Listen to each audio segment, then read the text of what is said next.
We want to welcome everyone today to our Maine Department of Education office hours with the Maine DOE assessment team. We do hold these office hours virtually on the first Wednesday of each month with the intended purpose of providing timely updates, resources, and reminders related to Maine's educational assessments, also known as the MEA. As a reminder, you're free to post your questions in the chat as we move through today's content, and we will either address them there in the chat or add them as part of the Q&A session at the end of our planned presentation for today. They will also be added along with the response to a posted Q&A resource following the conclusion of today's office hours on our team web pages within sometime over the next few days to a week. So with that, we'll go ahead and dive right in. For those of you who we may not have had the opportunity to connect with yet, or who may be newer to your roles or joining us for the first time, I'd like to start with some introductions. My name is Jody Bossio-Smith. I'm currently serving as Director of Assessment here at the Maine DOE, and I'll pass it to our General Assessment Coordinator, Krista. Hi everyone, I'm Krista Averill. I'm the Assessment Coordinator for the Maine Through Year Assessment in Reading and Math, as well as the Maine Science Assessment. Michelle is not with us here today, so I'm going to pass it over to Dr. Lewis. Good afternoon. I'm Regina Lewis, and I'm the coordinator of the NAEP, which is our national assessment, and our international assessments. We always have Daniela behind the scenes, by the way, folks. I'll pass it back to Jody for the start. Thanks, Gina. And also rounding out our team, we have Leah Jarvis, who serves as our business analyst, pulling our assessment data for the various data dives that we do throughout the school year, pre and post administration. Today's agenda, as usual, is set up by general updates and then diving into the content broken apart by specific assessment. So just a quick note here. The Maine DOE assessment team works to provide high quality technical assistance to Maine SAUs and schools around the Maine Educational Assessments, or MEA. At the center of our work is the development and delivery of accessible, accurate communication resources, navigable support materials such as our guides and manuals, and relevant and engaging professional learning experiences for Maine educators. Through our team's technical assistance work, our priority as a team remains service to Maine schools, Maine educators, students, and families. As a reminder, assessment security is a very critical element to the validity and reliability of assessment results data. For the Maine Through Year and Maine Science General Assessments, there are required actions on the part of both assessment coordinators and administrators in relation to security. So the Maine DOE assessment team has worked over the last couple of years to really streamline these resources through actions such as significantly reducing the length of the security handbook and the creation of security training videos and webisodes to really make sure that the information is not redundant, but you are receiving all of the necessary information that you need in order to maintain the security of secure assessment materials. Assessment coordinators and district assessment coordinators, as well as administrators with any questions or requests for technical assistance around assessment security for any of the Maine educational assessments, please don't hesitate to reach out to the appropriate state assessment coordinator, such as Krista, Regina, or Michelle. And with that, we'll pass it over to Krista for some updates around the Maine Through Year Assessment. Thank you, Jody. So just a quick overview or a reminder of the administration schedule for this school year. We are currently in the fall administration, which is required. And then we have our optional winter administration, which is 6 weeks, January through February, and a required spring administration, which is also 6 weeks, April through May of next year. So looking at those fall administration dates a little bit more closely, first thing that we want to make sure everyone does prior to putting students in front of devices is making sure that you have downloaded the latest version of the NWEA State Solution Secure Browser. So if you're looking to assess in the near future but have not yet done that, please share the system and technology guide with the tech integrator or coordinator in your district who's responsible for that task.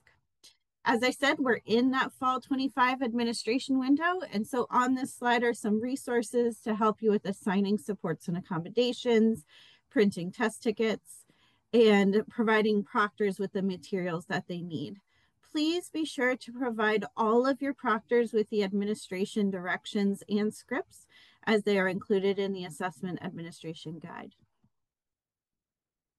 Within 72 hours of assessing, student results reports become available in Acacia, and you can look at those various reports in the reports interpretive guide. Schools must roster students in the Map Growth platform in order to have Maine Through Year Assessment RIT scores integrated into Map Growth reports.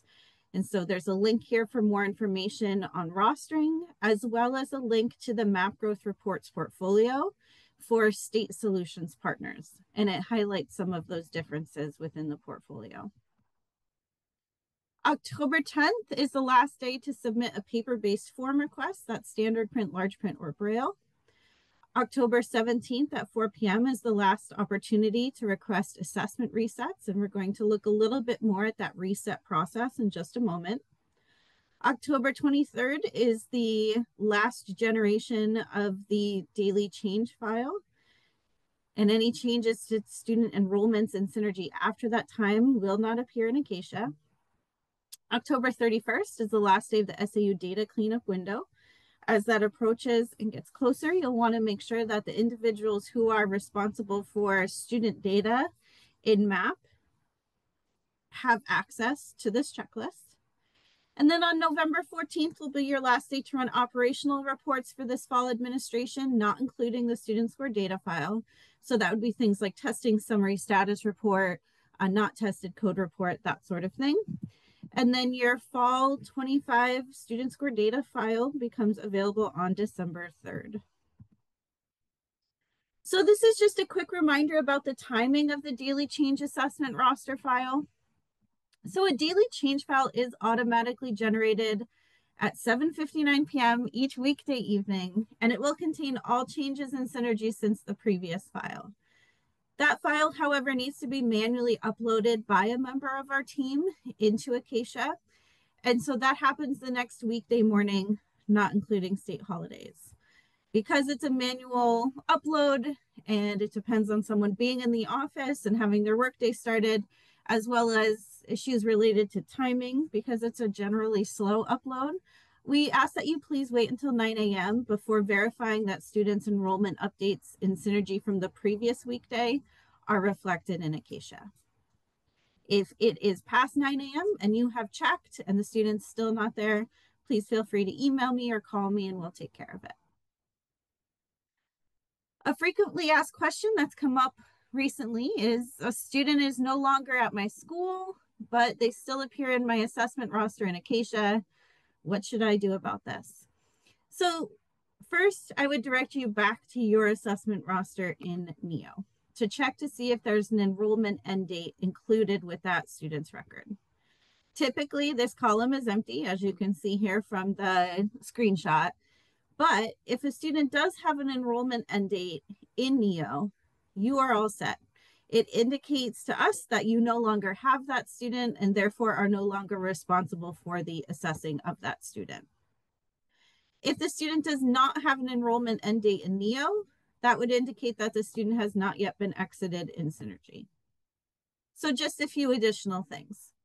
If a student has an enrollment end date in NEO, but you don't want to see them in Acacia because you want your numbers to be clean for managed online testing, make it easier to track participation, then send me an email and I can manually remove those kids from your roster in Acacia. We have a placeholder school behind the scenes that we can move them to. So that's entirely a possibility. For the student being exited from Synergy, often one of the things that causes a delay in the ability to exit a student from Synergy is a transfer to another Maine SAU. So statute does require that when you transfer a student to another SAU in Maine, that you wait for the request for records before you exit that student. As a result, if the window closes on October 24th, and you have students that are still on your roster but were not with you and you were not able to assess them, and those students are the difference between your school or SAU meeting or not meeting the 95% threshold for participation, please reach out to the assessment coordinator for that assessment.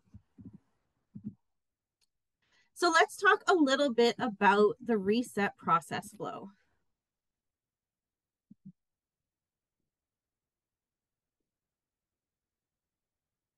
So the first thing I want to note right at the top here is that resets do erase all student progress and generate a new test ticket. And so that does mean, unfortunately, that if you submit a reset request for the wrong student, which we wouldn't necessarily be aware of, and based on the criteria that you've provided, Maine DOE approves that and NWEA fulfills it, there is no way for us to go back and obtain that student data that had been erased.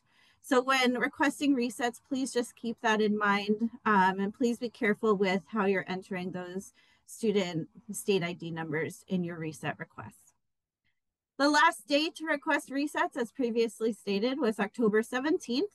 This allows both Maine DOE sufficient time to review and approve the reset requests that come in, as well as NWEA, the time they need to fulfill all of the reset requests that come in while still giving you time to assess.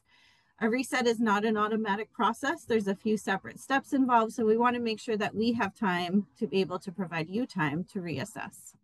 There are several different criteria that qualify for a reset. So if you had a student take the assessment with the wrong test ticket, we'd want to reset their assessment. If a student was administered an assessment for the wrong grade level, with the new enhanced item selection algorithm for the Maine Through Year Assessment, all administrations, fall, winter, and spring, prioritize on grade level content, and a student needs to be taking the assessment for their enrolled grade level. So please keep that in mind. If you ever have a student show up with registrations for more than one grade, that would indicate they had been changed in synergy to different grade levels, but we want to make sure that at the end, they have taken the assessment for the appropriate grade level. If a student wasn't provided the accommodations that they should have been provided, or is provided accommodations they should not have been provided, those are also eligible criteria for resets. If the student's performance was affected due to illness, that's another eligible criterion. If the student's test engagement is low per the dynamic student report in Acacia, that's another criterion.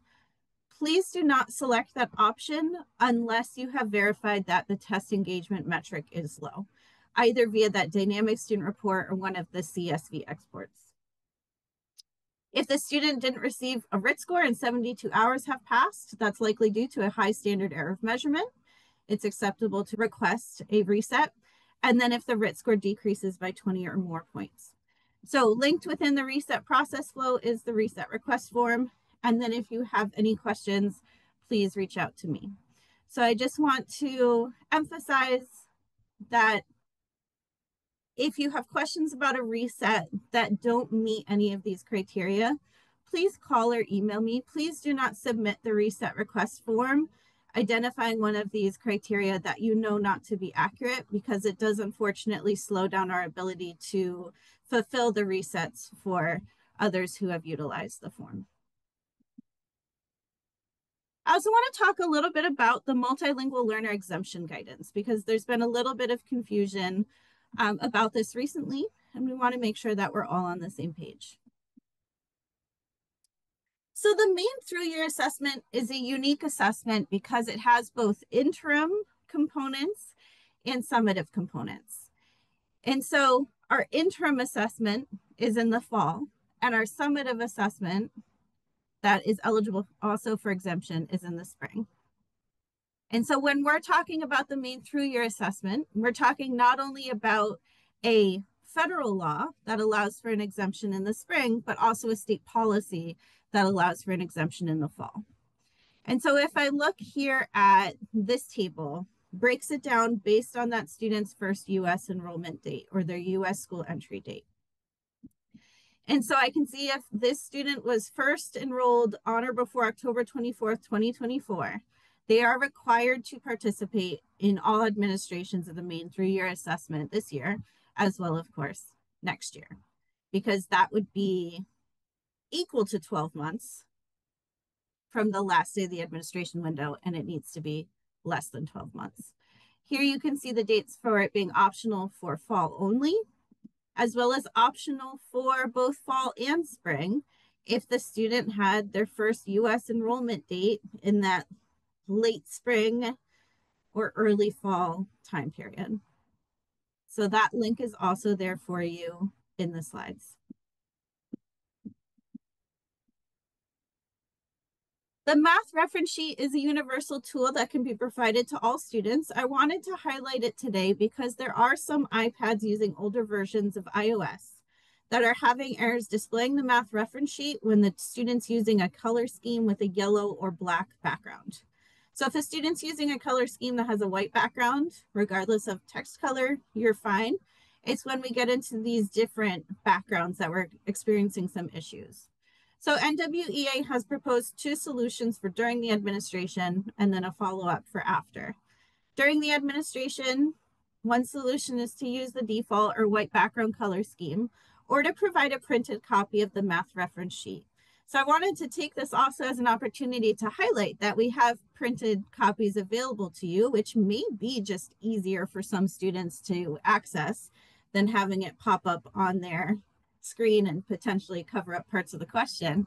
But we also have translations. So if you were unaware of our translations that can be printed, they're included here as well.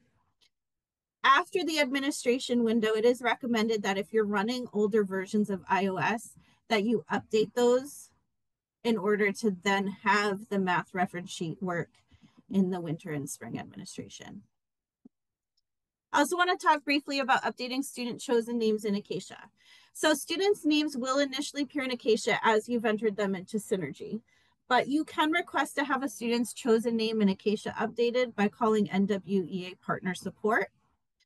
When calling Partner Support, not just for updating a student's chosen name, but in general, I recommend clearly indicating the platform that you're talking about and the assessment.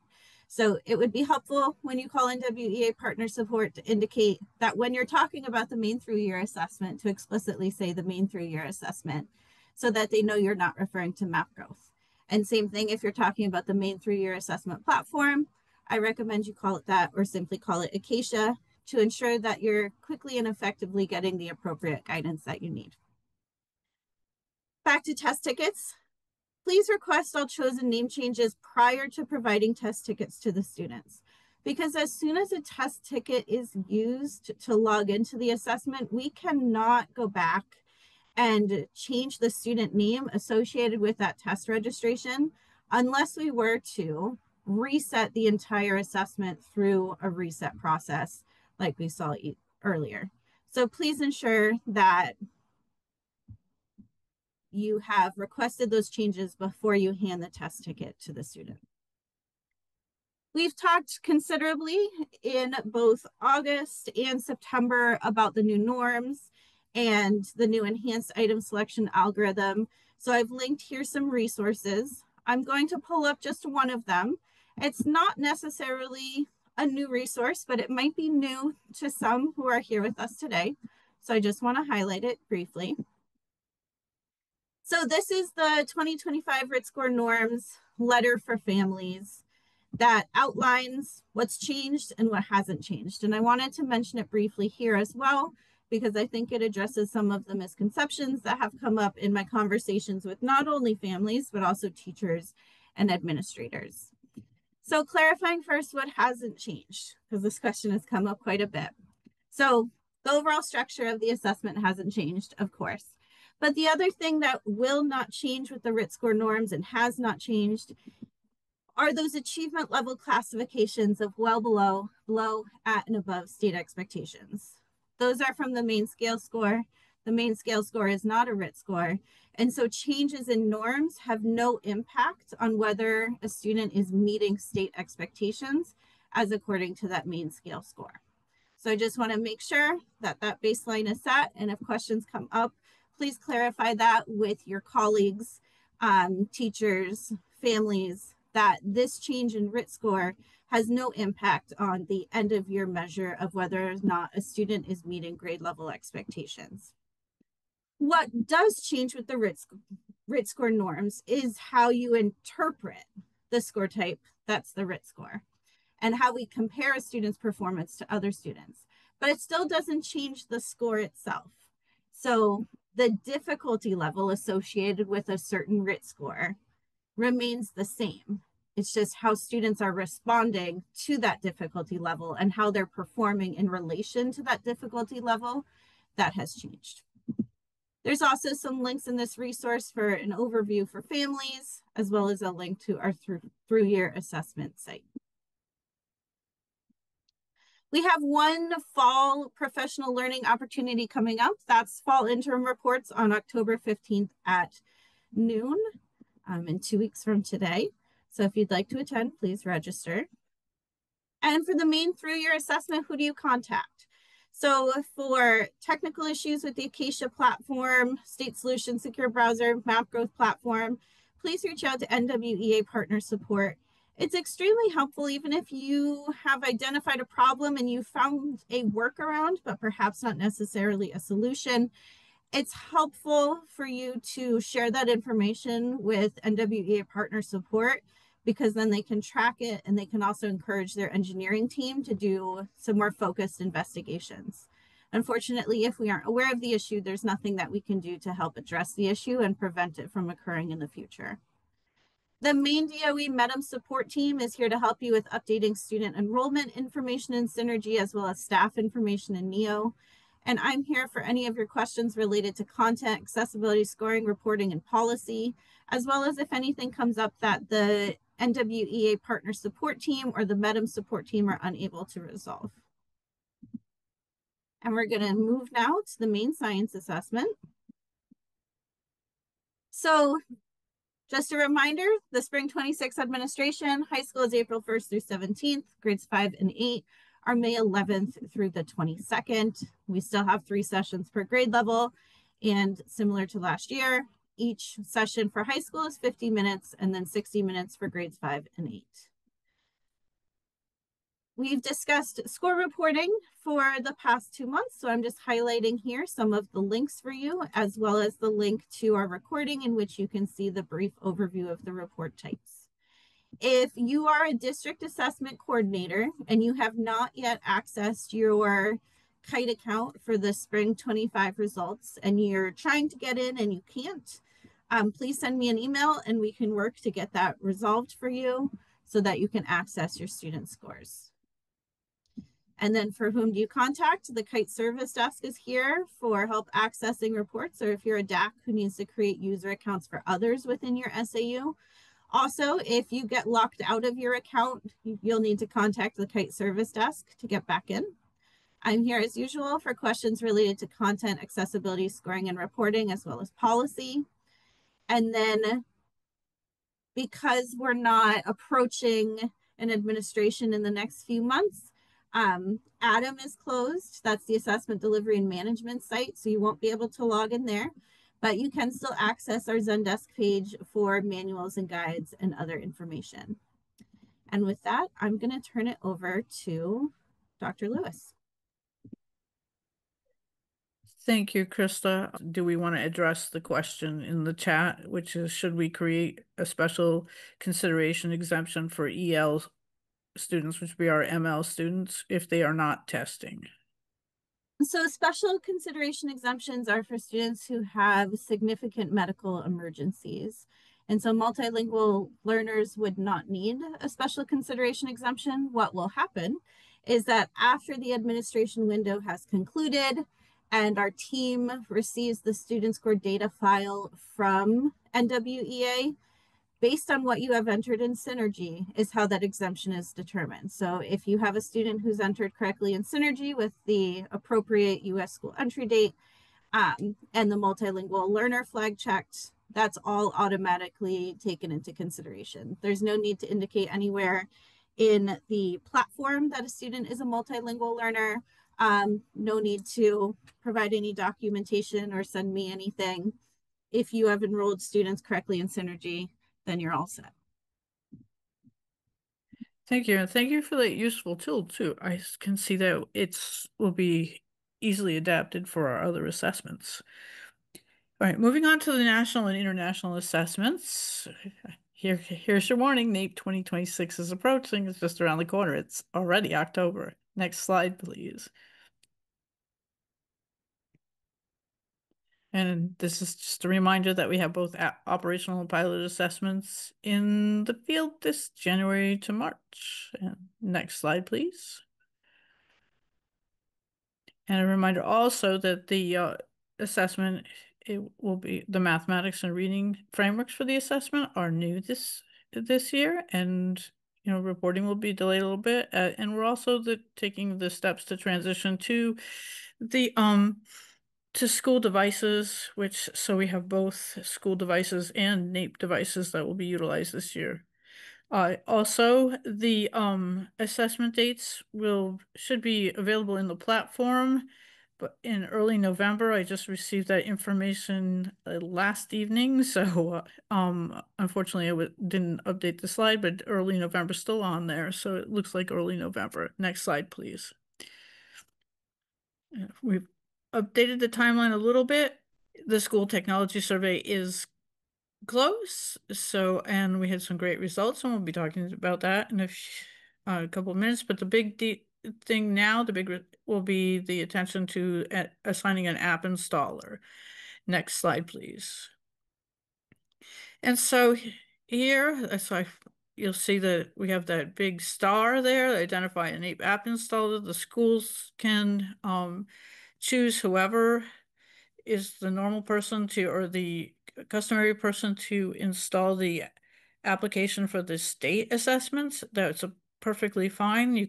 They can be installed on all the student devices or just the sampled student devices.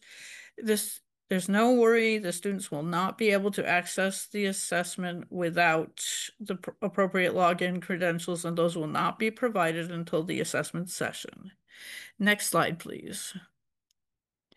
So I want to thank you all because we managed to get the result, or a 99% completion rate for the school technology survey, and with the last school responding the very next applicable school day. And so we have the information we need to move forward, and it took a lot to pull that together, especially in the schools. I appreciate taking the extra time to get this done. And for the assessment, the district assessment coordinators were critical to that, making sure that this was complete and following up with me. I appreciate your assistance and I look forward to our continued collaboration. Next slide, please.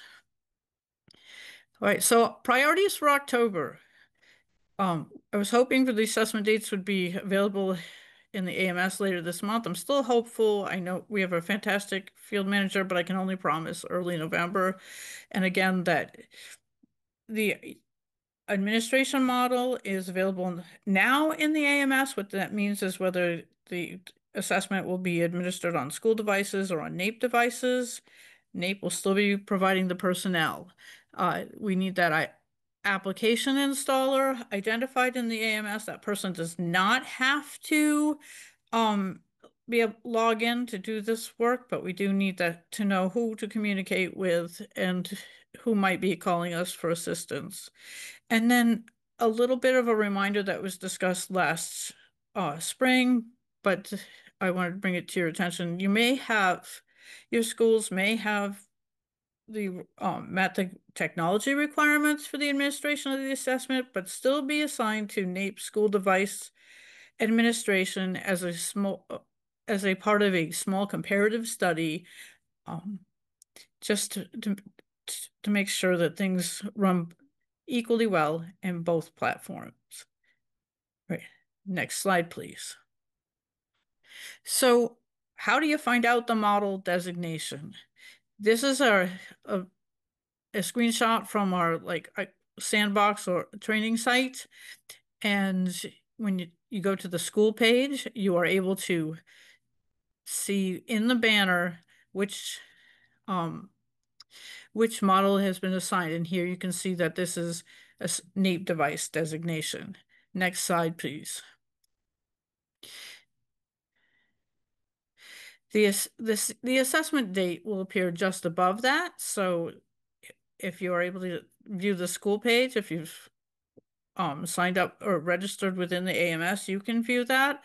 The schools can view it very easily. It's right there, at the top of the page, easy to spot. So when they appear by early November, we should be able to see it right there on the page. Next slide, please. Right. We also can find the completed technology survey for reference. We did have one model administration change that, so those people can get back in and make sure that the technology survey was answered appropriately. I can make changes if it's necessary. If one case, the completer of the survey answered the questions for the incorrect grade, and we have that straightened out, not a problem. But please have people review the survey to make sure that it was answered appropriately. The sooner we know if we have to have a model change, the easier it will be. There are actually different field teams assigned to the different models. We're just training teams in specific administration so they can have greater expertise. And then in the future, which was just around the corner, we'll be scheduling meetings with the school. The NAEP field reps will start reaching out, and these meetings will be scheduled within the NAEP AMS, which is our assessment management system, and it's very easily seen right there on the schedule assessment planning meeting tile. Next slide, please. So the school device application installer that I keep speaking about, that person can be designated within the AMS right there on the school team tile. And this slide explains the primary roles, including the safe listing URLs and identifying the devices to be used. And then you're going to install the app and verify that it functions on the student devices. We're asking for 50%, but I know the reality is that people are busy. And I would do, at a minimum, I would have check the number of devices that you check for the state assessment.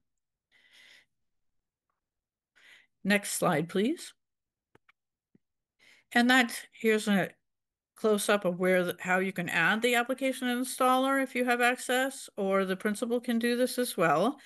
And it's easily seen if you can see the little plus sign there in the blue circle, and just click on that and you'll see the next slide, please. You can see this pop up, and then from the district view, if there's one missing, you can see this red button there that's highlighted, and you can also see if review the survey. Next slide, please. This is the window that pops up for the application installer. It's just where you would provide the contact information. Next slide, please. And we follow a similar methodology with adding a school coordinator. This is if your principal is too busy, which I encourage at many of your schools, the principal's too busy to handle this, although they try to take this on to help out the teachers. But in some cases, it might be a guidance counselor or it's whoever coordinates for the state assessments.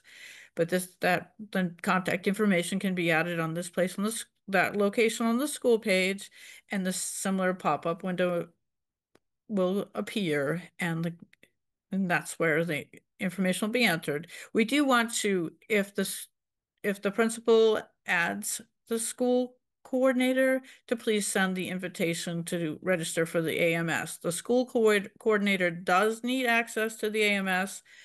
The application installer does not. Next slide, please.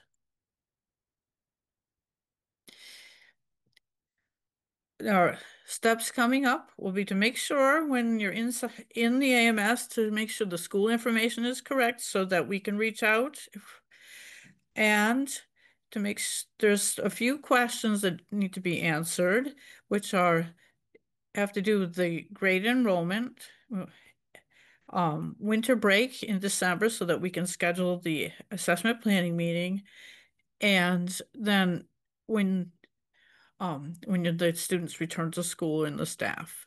Next slide, please. So these are our big next steps: identifying the school coordinators. The school coordinators need to register for the AMS. The grade information questions, which are those three questions we just reviewed.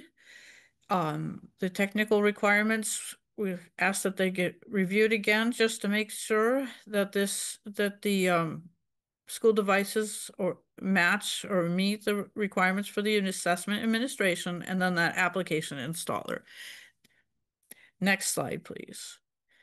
And here's a multitude of other resources, including that NAEP download center, which is the location for the application, and that includes, there are also a dedicated page there about the technical requirements. Next slide, please.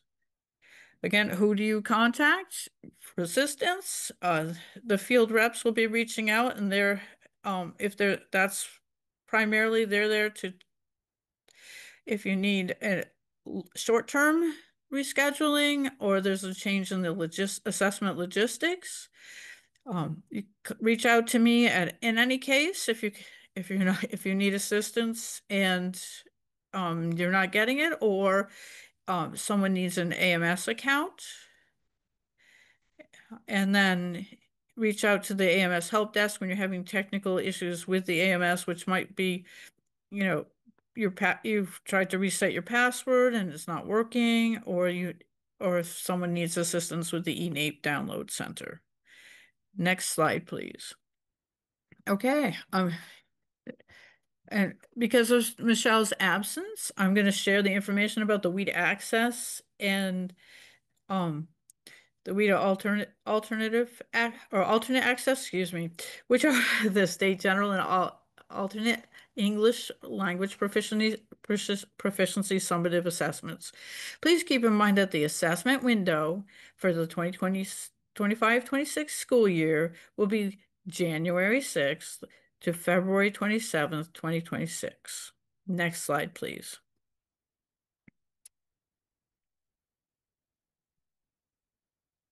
There we go.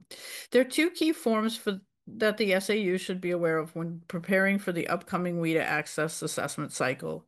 In November, the Maine Department of Education will facilitate the initial order for materials for the SAU enrollment data for students who require paper-based materials as outlined in their IEP or 504 plan. A completed paper materials request, and Michelle's provided the link, must be submitted to Michelle Gangelfinger at Maine DOE via email prior to October 24th. Okay. The second form is the less than 4 domains request. It's intended for students who qualify for participation and reporting in fewer than the 4 domains due to a documented exceptionality. This form must be submitted by the SAU to Michelle via email between November 20th and February 20th. So that's November 20th of 2025 and February 20th of 2026. Once the submitted form will be reviewed by Maine DOE. If there's no questions, the appropriate SPD code will be applied in WIDA AMS for the students. DRC will then provide an overall composite score and a student report for these students during the reporting window. Both forms are available on the English Language Proficiency Assessments Department of Education webpage. Next slide, please. Here's an important reminder for ML enrollment. The student pre-ID file upload is scheduled for early November. This file is essential for entering Maine's multilingual learners, MLs, into the WIDA AMS platform. As enrollment continues throughout September and October, please ensure the following. All returning MLs have an accurate ML start date recorded in Synergy. All newly identified MLs are promptly entered with a correct ML start date and ML enrollment status. Accurate data entry is critical to ensure that students are properly registered for WIDA testing. Thank you for your attention to this important step. If you have any questions regarding this process, please reach out to Michelle Ganglefinger and if you need her contact information, we can provide that in the chat. Thank you. Here we want to draw your attention to some upcoming professional learning opportunities that will be provided. To see a full description and to register for any of these webinars, please see the Maine Department of Education events calendar. Again, who do you contact for support? We have the WIDA Client Services Center for support with WIDA Secure Portal accounts and assessment training. Please know that the WIDA Client Services email has recently changed. Make sure to now use the help@wida.org, which is wisc.edu, when reaching out to WIDA for support. We have the Data Recognition Corporation for everything, WIDA AMS, as well as the assessment delivery platform. And then you've got Michelle for any questions related to accessibility, policy-related questions, data, or anything else you need an answer for. Thank you. And now a quick update around our multi-state alternate assessments, or MSAA. First of all, please make note that for this year, the assessment window will be open from March 9th to April 24th of 2026. Next slide, please. Oh, there you are. We're good. Here we will highlight a few important dates for the upcoming school year. This will be discussed in greater detail during future office hours, but we encourage you to make note of them now. In January 26th, special ed directors will receive an email containing a link to the test coordinator survey. This survey must be completed no later than January 30th, 2026. The purpose of this survey is to identify the designated test coordinator for 2026 MSAA spring administration. In February 26th, the Department of Education will upload the identified test coordinators to the MSAA platform. Once this process is complete, test coordinators will be able to access the system and begin assigning test administrators. Again, we will revisit these dates and processes in more detail during office hours, but please ensure they're on your calendar. Next slide, please. The Every Student Succeeds Act of 2015 placed No Child Left Behind, or replaced No Child Left Behind, and included many guidelines, including guidelines pertaining to students who participate in an alternate assessment based on alternate academic achievement standards. Specifically, ESSA limits the total number of participants in these assessments to no more than 1% of total participants assessed in that subject in that state. As an example, of all students in Maine participating with ELA literacy assessments, no more than 1% can participate in an alternate assessment. A state may not prohibit a local agency, education agency, such as a school or our SAU, from assessing more than 1% of its students with an alternate assessment based on alternate academic standards. In other words, neither the state nor the school administrative unit is allowed to impose a cap on how many students participate in these assessments. However, if a district does exceed the 1% threshold, it must submit documentation to the state explaining why it exceeded that limit through an action plan. The state is federally mandated to review and monitor each justification submitted by districts. This means the Department of Education must ensure that any district exceeding the cap is doing so for valid, well-supported reasons. Next slide, please. During the week of October 6, 2025, all SAUs will be required to complete a 1% action plan, or all that will be notified via email. This email will include an SAU-specific data regarding spring 25 participation rates, along with the action plan template to be completed by the SAU. To support SAUs in completing the action plan, a 1% action plan training webinar will be held on October 15th from 3:15 to 4:15 p.m. Like many things in education and special education, planning is a federal requirement, but that doesn't mean that there is no value in the data. It's an important step in ensuring that alternate assessment students are correctly enrolled. Many times we've had SAUs come back and say that they don't know how the projected participation rate percentage was calculated, and we often uncover that students are incorrectly flagged for alternate assessment or not. Next slide, please. Here is the action plan timeline for your reference. As previously stated, all SAUs will be required to complete a 1% action plan will be notified. So you will be notified if you need to complete that. Action plans are due to be returned to the Maine Department of Education no later, than December 19th, 2025. The webinar on October 15th will provide detailed information on the 1% action plan. And as always, you can reach out to Michelle with any questions you may have. Next slide.